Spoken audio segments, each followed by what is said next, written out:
우리 오늘 성경 말씀을 찾아서 읽도록 하겠습니다. 오늘 말씀은 마태복음 21장 1절에서 11절 말씀입니다. 마태복음 21장 1절에서 11절 말씀입니다.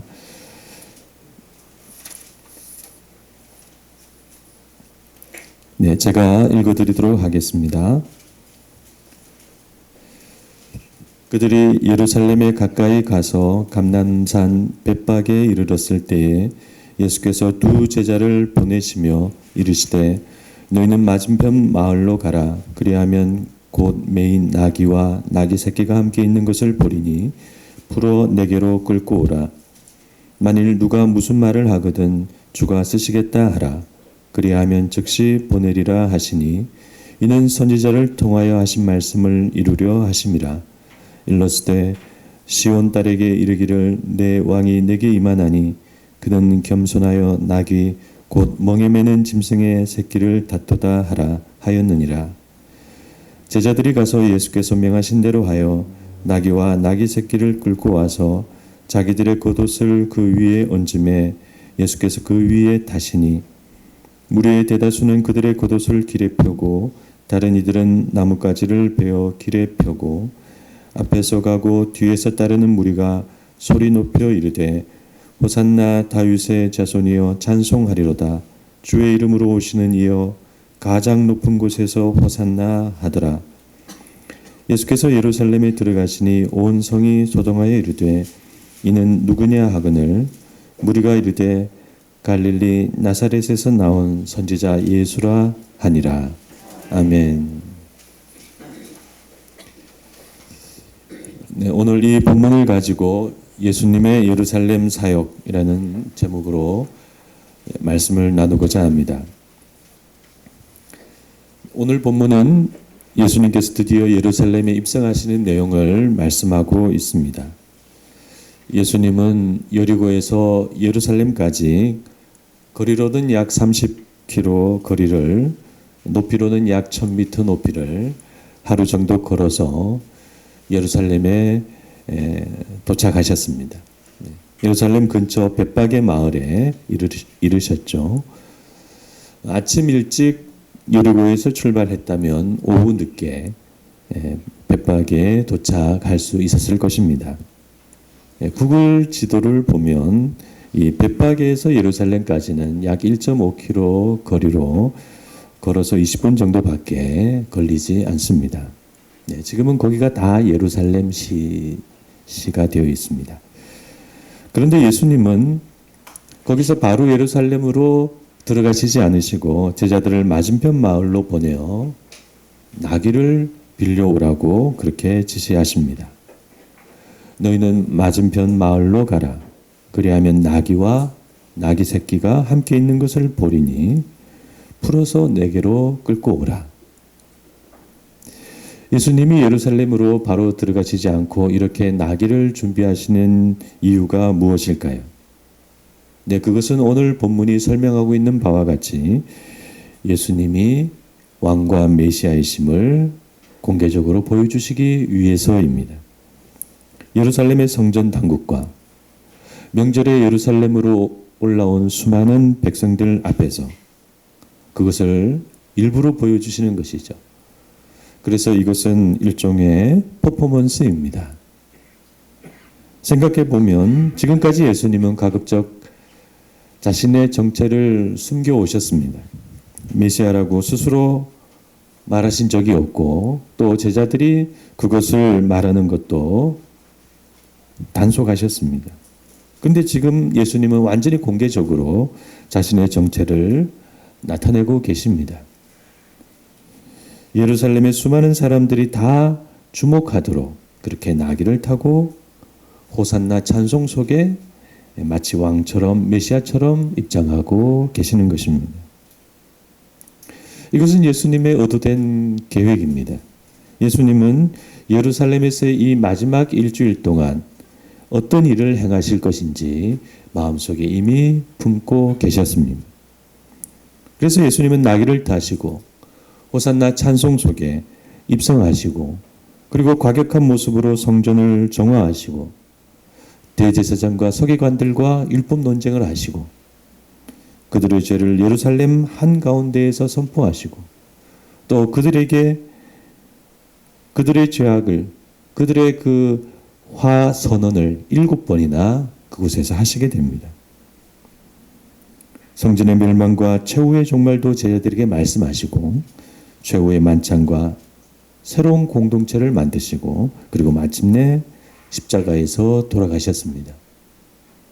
이와 같은 일련의 일들은 예수님께서 미리 준비하신 치밀한 계획이었습니다.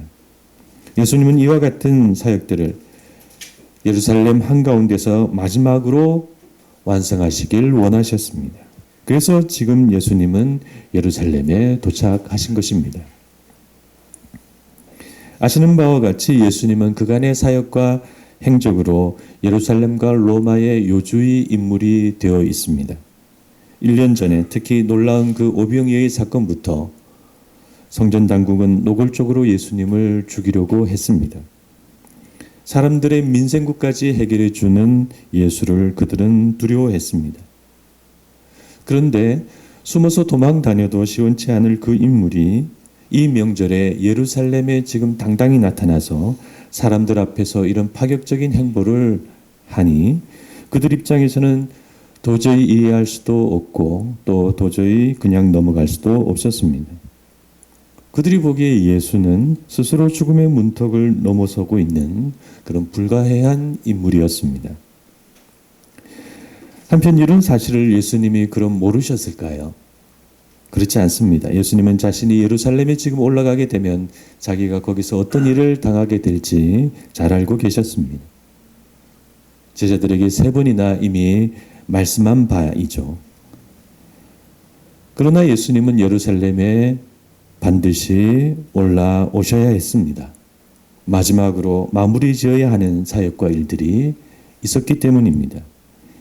그것이 단지 십자가에서의 죽으심 그 하나만은 아닙니다. 그래서 우리가 이 6월절 명절 일주일 기간 동안 예루살렘에서 예수님의 행적을 잘 추적해 보면 예수님께서 그때 마음에 품으셨던 예루살렘에서의 사역이 무엇인지 그것을 알 수 있습니다. 그것을 크게 3가지로 정리할 수가 있습니다. 첫 번째로 예수님은 옛 시대의 막을 내리고 문을 닫기를 원하셨습니다. 예루살렘에 있는 옛 시대의 상징이 무엇일까요? 바로 성전과 율법 그리고 성전과 율법의 신봉자들입니다. 성전과 율법은 본래 하나님의 뜻이었지만 오랜 세월 속에 사람들로 인해 변질되고 퇴색되고 더러워졌습니다. 또한 성전과 율법은 본래 하나님께서 정하신 영적인 시간이 다 되었습니다. 이제는 성전과 율법을 넘어서는 새로운 하나님의 뜻이 나올 시간입니다. 그것은 우리가 잘 아는 예수 그리스도의 복음입니다. 그러므로 예수님은 지금 옛 시대와 구 시대의 문을 닫는 마지막 작업을 예루살렘에서 하셔야 했습니다. 그래서 예수님은 과격하게 성전을 정화하시고 열매 없는 무화과 나무를 말리시고 율법주의자들과 율법 논쟁을 하시고 또 그들의 죄를 고발하시고 7번의 화를 선포하시고 성전 앞에서 성전의 종말을 예언하셨습니다. 이와 같은 일련의 사역들의 의미는 예수님께서 지금 옛 시대의 문을 닫으신다는 것입니다. 그때는 그것을 아무도 몰랐습니다. 인류 역사 속에 시대를 바꾼 위대한 인물 몇 명을 꼽을 수가 있죠. 석가모니 같은 경우는 불교의 창시자라는 사실을 떠나서 개인의 자각이라는 점에서 시대를 바꾼 인물이라고 할 수 있습니다. 그때까지 사람은 자신을 개인적으로 자각하지 못했죠. 그저 공동체 속의 한 존재로 자신을 이해할 뿐이었습니다. 그러나 석가모니는 그 오랜 흐름과 전통을 깨고 개인의 자각과 해탈을 외친 인물이었습니다. 인류는 그 시대 이후로 개인을 자각하기 시작했다고 할 수 있습니다. 철학의 역사 속에서는 헤겔이 그런 인물 중 하나입니다. 철학의 역사와 시대를 헤겔 이전과 헤겔 이후로 나눈 그런 인물이죠. 그때까지 사람들은 무엇이 옳다고 생각하면 그렇다면 당연히 그 반대편에 있는 것은 그럼 거짓이겠지. 그렇게 생각을 했습니다. 그렇게 사람들의 사고는 이분법적으로 정과 반을 오고 갔습니다. 정과 반 사이의 중간이나 절충이 오를 수 있다는 생각을 하지 못했습니다. 그런데 그때 헤겔이 나타났습니다. 헤겔은 정과 반이 아니라 그 사이에 그 절충과 합을 말하면서 그것이 옳을 수 있다는 방법론을 제시했습니다. 그래서 헤겔은 철학의 역사와 인류의 역사 속에서 새로운 시대를, 새로운 한 페이지를 연 인물로 평가됩니다. 그런데 예수님은 석가모니보다도 그 누구보다도 우리의 구원과 인류의 역사를 결정적으로 바꾼 분이십니다. 그래서 역사는 AD와 BC로 구분됩니다. 예수님이 아니었다면 인류의 역사 속에 우리의 구원 속에 율법과 성전은 청산되지 못했을 것입니다. 인류는 율법과 성전 아래 계속 매여 있고 그 율법과 성전 아래 실만한 생활을 계속했을 것입니다.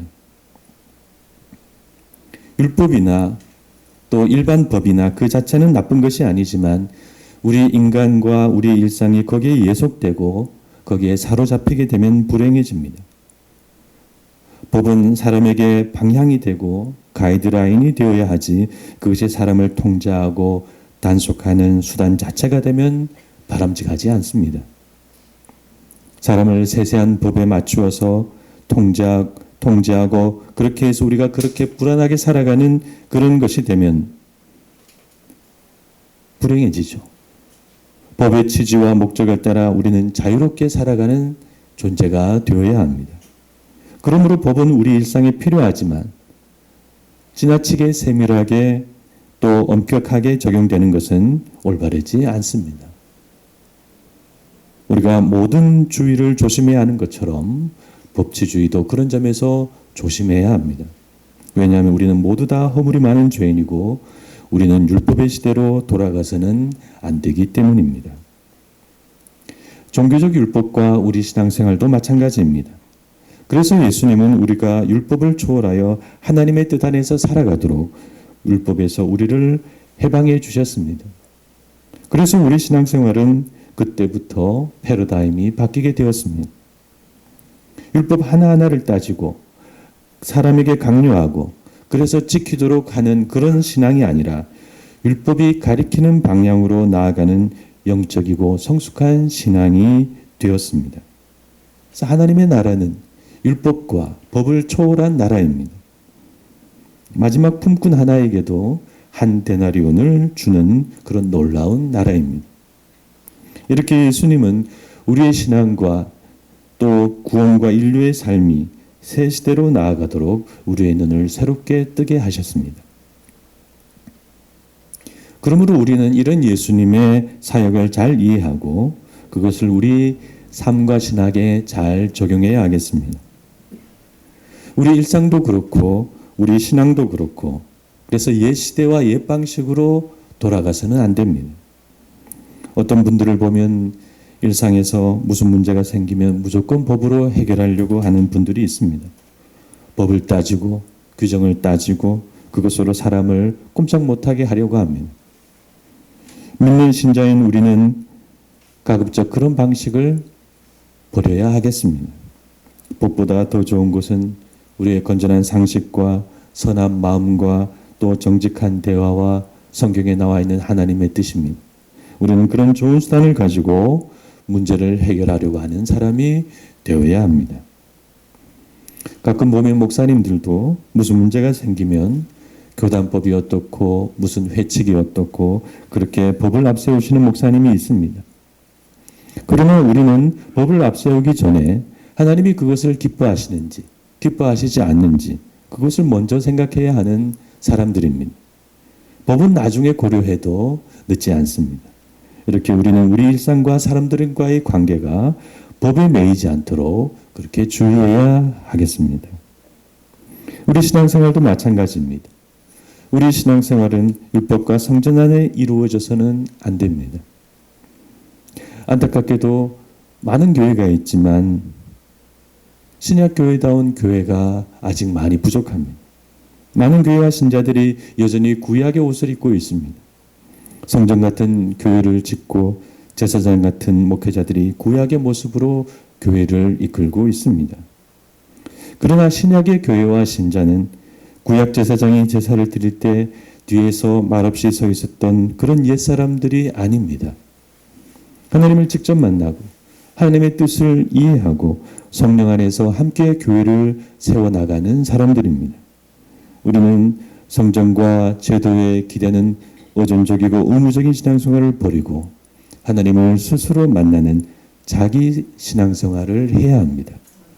그러므로 우리는 성전과 의식과 제도와 의무와 성직자의 그 옛날처럼 무분별하게 기대는 사람이 되어서는 안 됩니다. 우리는 여기 교회당이 있고 예배의식이 있고 성도로서의 의무가 있지만 단지 이 안에 갇힌 생활을 해서도 안 됩니다. 우리는 모든 세상 속에서 우리의 모든 시간 속에서 하나님을 사랑하고 하나님의 뜻대로 살아가는 사람이 되어야 합니다.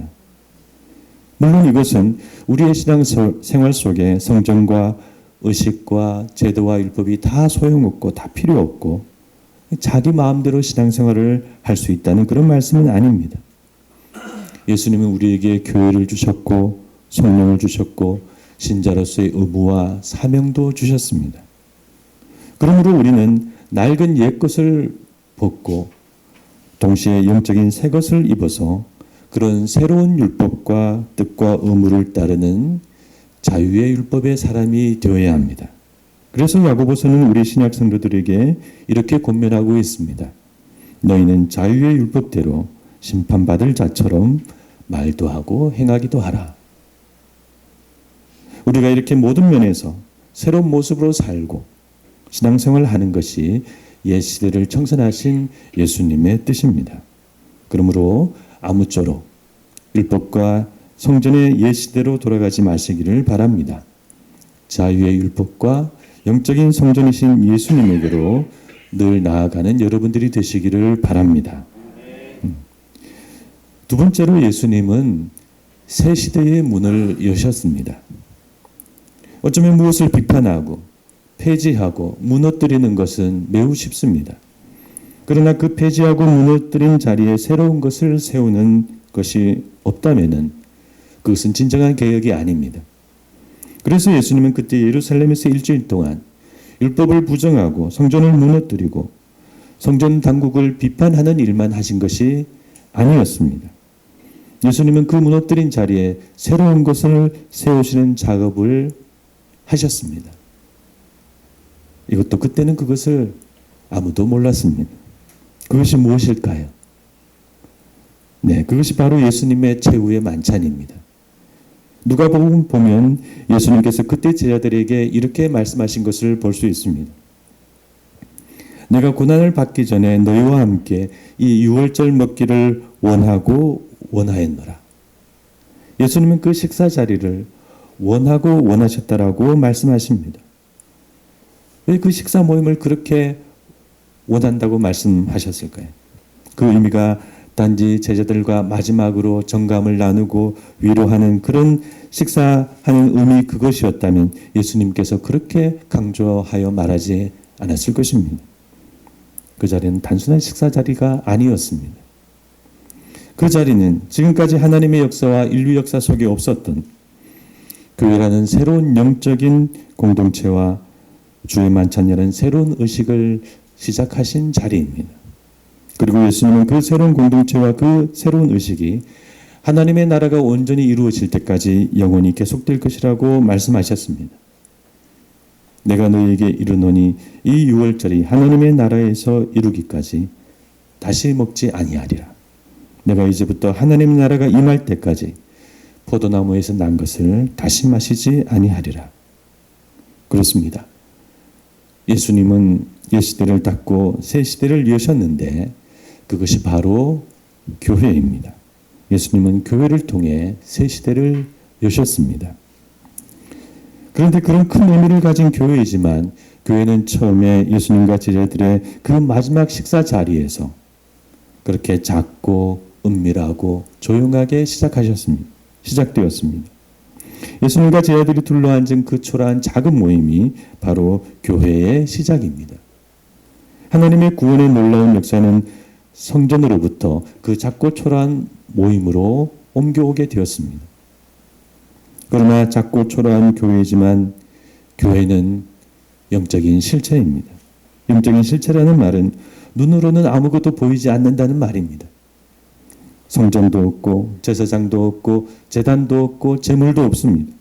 그저 예수님과 제자들이 둘러앉은, 또 여러분과 제가 이렇게 한자리에서 있는 이런 영적인 공간이 전부입니다. 우리는 지금 이렇게 둘러앉아 하나님께 예배를 드리고 있습니다. 우리는 지금 이렇게 둘러앉아서 이부 모임을 합니다. 말씀을 나누고 삶을 나누고 기도를 나눕니다. 아무것도 없고 초라하게 보이지만, 그러나 우리의 모임이 주님의 뜻에 진실하다면 그 옛날 성전에서 드렸던 어떤 제사보다도 하나님이 기뻐하시는 새로운 제사가 됩니다. 그러므로 우리는 교회를 중요하게 생각해야 합니다. 예수님께서 우리에게 새 시대의 문을 여시고 교회를 새롭게 주셨기 때문입니다. 우리는 여기서 지금 세상에서 나와 하나님의 나라로 가고 있기 때문입니다. 교회는 그런 하나님의 구원의 비밀을 가진 영적인 곳이기 때문입니다. 그래서 교회가 귀합니다. 그러므로 여러분, 교회를 많이 사랑하시고 관심과 애정을 늘 가져 주시기를 바랍니다.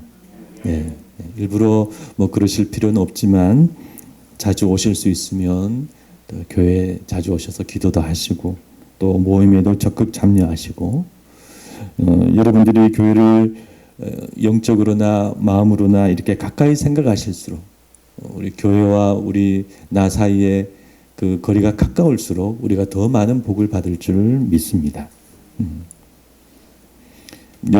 여러분께서 그런 생각을 안 하시겠지만 혹시라도 오해하실까봐 드리는 말씀이지만, 여러분들의 교회에 대한 마음과 정성과 헌신을 목사인 제가 절대 탐내거나 가로채지 않을 것입니다. 저는 여러분들이 주시는 대로 사례를 받고 교회 재정을 함부로 쓰지 않고, 여러분들의 헌신을 제가 이용하지 않고, 제가 여러분들을 함부로 이래라 저래라 하지 않을 것입니다. 교회는 신자들의 총회이고 우리 모두의 것입니다. 그러므로 여러분 그런 염려는 하지 마시고 교회를 사랑하시고 하나님을 위해 늘 헌신해 주시기를 바랍니다. 또 헌신할 때 억지로 하지 마시고 자발적으로 여러분의 형편을 따라서 마음에 우러나오는 그런 헌신과 헌금을 늘 해주시기를 바랍니다. 그래서 오늘 설교가 조금 옆으로 간 것 같긴 하지만 재정결산 회의도 있고 해서 이렇게 제가 말씀을 준비하게 된 것 같습니다. 말씀을 맺고자 합니다. 예수님의 예루살렘 입성과 예루살렘 사역, 우리는 그 전체 그림을 볼 수 있어야 하겠습니다. 예수님은 그때 옛 시대의 문을 닫으시고 새 시대의 문을 여셨습니다. 그리고 그것을 십자가의 죽음으로 이루셨습니다. 이것이 예수님의 예루살렘 사역 세 가지입니다. 아무쪼록 율법과 성전을 폐하시고 교회를 통해 하나님의 새로운 구원의 뜻을 이루시기를 원하시는 예수님을 우리 드레핀 믿음찬 교회가 잘 따라가기를 간절히 축원합니다. 네, 기도하시겠습니다. 네.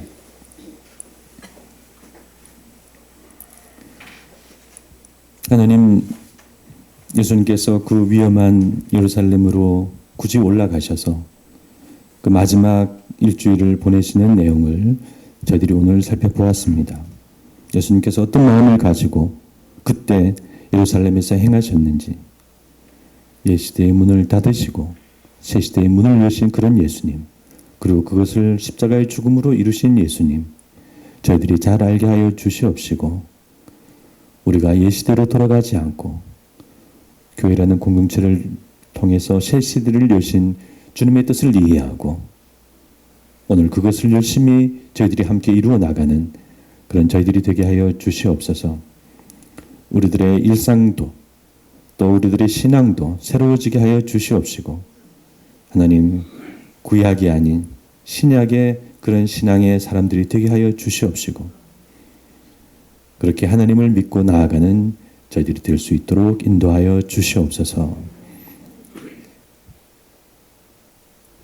지금은 우리 주 예수 그리스도의 크신 은혜와 하나님 아버지의 무한하신 사랑과 성령님의 감화 감동 교통하심이 교회를 통해 새 시대의 문을 여신 주님을 따라가기를 원하는 여기 있는 모든 분들 머리 위에 지금부터 영원토록 함께 있을지어다.